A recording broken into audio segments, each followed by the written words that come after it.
আপনাদের কাছে আমি যে নতুন সিরিজ নিয়ে আসছি সেই সিরিজ কিন্তু থাকছেই সত্য ঘটনা অবলম্বনে। এগুলো কোনো না কোনো মানুষের জীবনের ঘটনা আমি আপনাদের কাছে নিয়ে আসছি।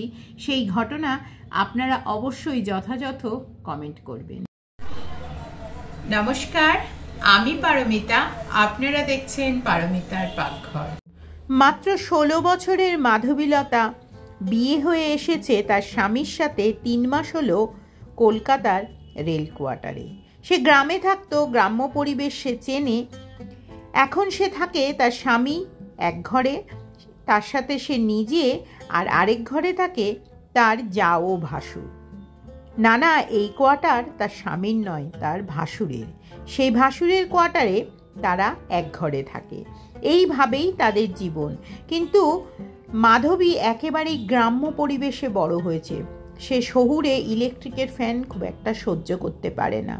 তার ভালো লাগে প্রকৃতির হাওয়া। সেই প্রকৃতির হাওয়ার লোভে সে প্রত্যেক দিন জানলাটা খুলে শুতে রাখতে চেষ্টা করে।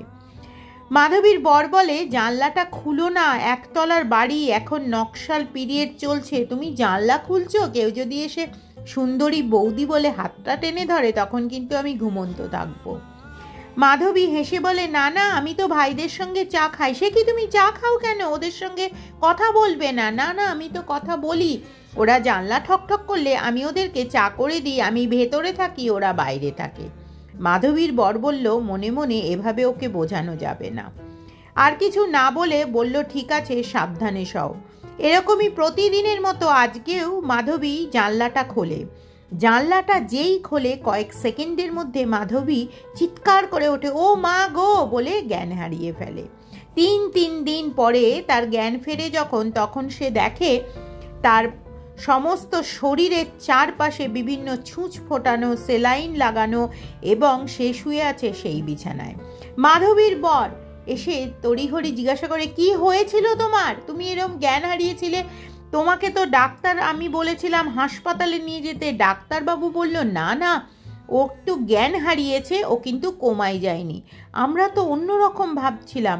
মাধবী বলল, ওরা যে আমায় আসতে দিচ্ছিল না, ওরা যে সাদা শাড়ি পরে আমাকে সব হাঁচড়ে কিমড়ে খামড়ে আমাকে নিঃশ্বাস টিপে ধরে যেন মনে হচ্ছিল আমি কিছুতেই আর ফিরতে পারবো না। কত তো তোমাদের ডাকছিলাম, তোমরা তো সাড়াই দিচ্ছিলে না। ডাক্তারবাবু মুখের দিকে খানিকক্ষণ তাকিয়ে থেকে মাধবীর বরকে বলল, একটু বাইরে এসো। বাইরে আসার পরে বলল যে ও কোনো সাদা জিনিস দেখে ভয় পেয়ে গেছিল। মাধবীর বর 2 দিন পরে জানতে পারলো উল্টো দিকের ফ্ল্যাটে একটি সাদা শাড়ি, থান শাড়ি ঝুলছিল। সেটিকে দেখেই সে অজ্ঞান হয়ে গেছিল ভয়ে। আজ মাধবীর বয়স 87 বছর। তার পরনে এখন নিজের সাদা শাড়ি। তার বাড়িতে সে যতদিন তার স্বামী বেঁচে ছিল কোনোদিন আর সাদা রং তার দেয়ালে হয়নি। তার স্বামী জানতো সে এই বিষয়টিতে ভয় পায়।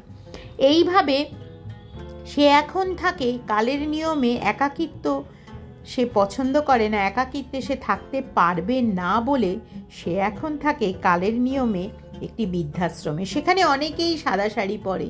সে দেখে এবং মাঝে মাঝে এই রাত্রেবেলা সে চিৎকার করে ওঠে, ও মা গো, আমাকে ছেড়ে দাও, আমি তোমাদের কাছে থাকবো না। এটি একটি সত্য ঘটনা অবলম্বনে আমি আপনাদের কাছে এই গল্পটি নিয়ে এলাম। এই গল্পের যে মাধবী, সেই ওনাকে আমি চিনি এবং ওনার সাথে আমার সাক্ষাৎ হয়েছে। উনি সত্যিই এই ঘটনা ওনার জীবনে সারা জীবন ধরে বয়ে চলেছেন। কালের বিবর্তনে, কালের সময়ে নিয়ম অনুসারে আমি ওনার নামটি পাল্টে দিলাম। কেমন লাগলো আজকে আমার এই গল্প সত্য ঘটনা অবলম্বনে সেই সাদা কাপড়? অবশ্যই আপনারা কমেন্ট করে জানাবেন। আর তাছাড়াও আজকে শীতের সবজি লাউ শাক কেমন বানালাম অবশ্যই আপনারা কমেন্ট করে জানাবেন। এটি গরম ভাতের সাথে খাবেন, আপনাদের খুব ভালো লাগবে। লাস্টে চিনিটা কিন্তু মেশাতে ভুলবেন না। তাহলে আজ এই পর্যন্তই। আগামীতে আমি আবার ফিরবো আপনাদের কাছে পারমিতার পাকঘর নিয়ে। আজ এই পর্যন্তই। আমি ছিলাম আপনাদের সঙ্গে পারমিতা। পারমিতার পাকঘর থেকে সাবস্ক্রাইব করতে ভুলবেন না, বেল আইকনটা বাজাতে ভুলবেন না, এবং তার সাথে সাথে অবশ্যই অল নোটিফিকেশনটা কিন্তু অন করে রাখবেন।